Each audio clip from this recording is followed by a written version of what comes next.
War and the civil rights movement together as something that people ought to know about? And Yes. how would you tie those two events together? Well, they were both fought with whites and blacks. Now, the civil rights movement, it was saying that the white people were against the black people. And in the Civil War, the people, they all wanted to be together, but the white people, they couldn't stand that, so they fought to try to kill as many black people or free men as they could. And of course, all of that violence and everything simply led to freedom for the Africans in the 13th, 14th, and 15th Amendment and the establishment of the NAACP. Yes.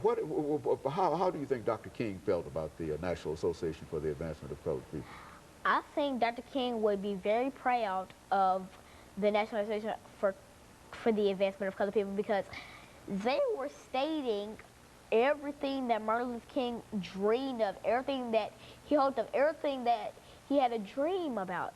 All the things that were in his dream were just scooped up and placed into the hands of the NAACP.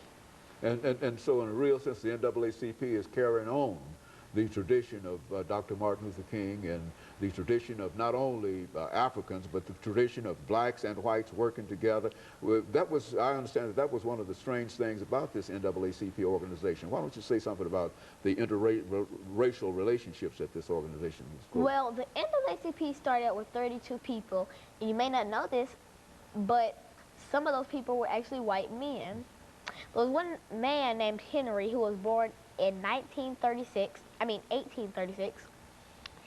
He basically stated that he was one of the CEOs of the NAACP, and yes, he was white, because he thought that slavery and that wasn't really fair to anybody, because I'm sure that no white person would want to be slaves and be owned by a black person, because they would feel as if they didn't have to do that.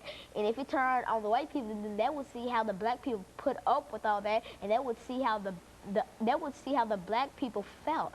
And so there's a lesson in terms of trying to work together and to work against separation and segregation.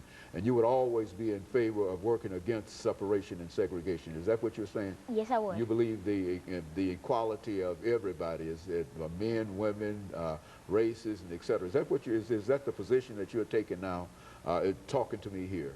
Yes, it is. Speak to that then. I mean, do you think that that's a godly kind of position, or that that's what God would have us to do? I think God is very proud of what all those people stood up for, like for Coretta Scott King, Rosa Parks, Sojourner Truth, Harriet Tubman, MLK, Malcolm X.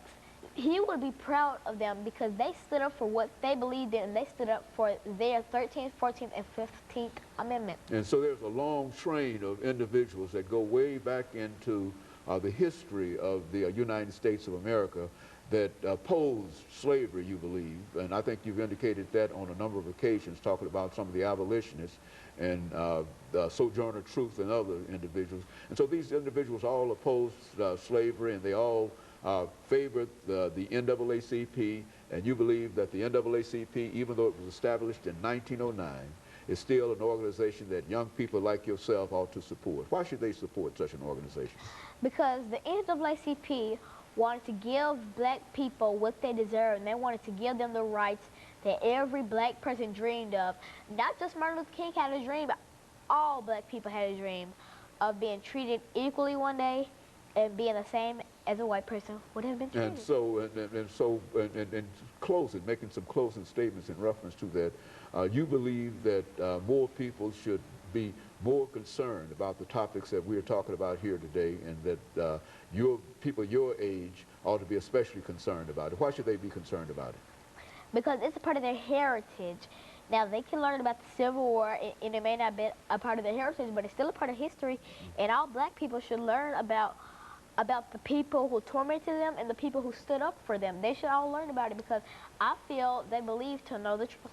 Okay, and very good. And I think that you for that kind of information today, Alana. And I believe that in a real sense, the National Association for the Advancement of Colored People can live and continue to do the things that it has already done. And I just want to thank you for bringing that information by. And I want to encourage our audience to tune in again next week for another informative edition of Comments. Thank you and Good good morning. morning.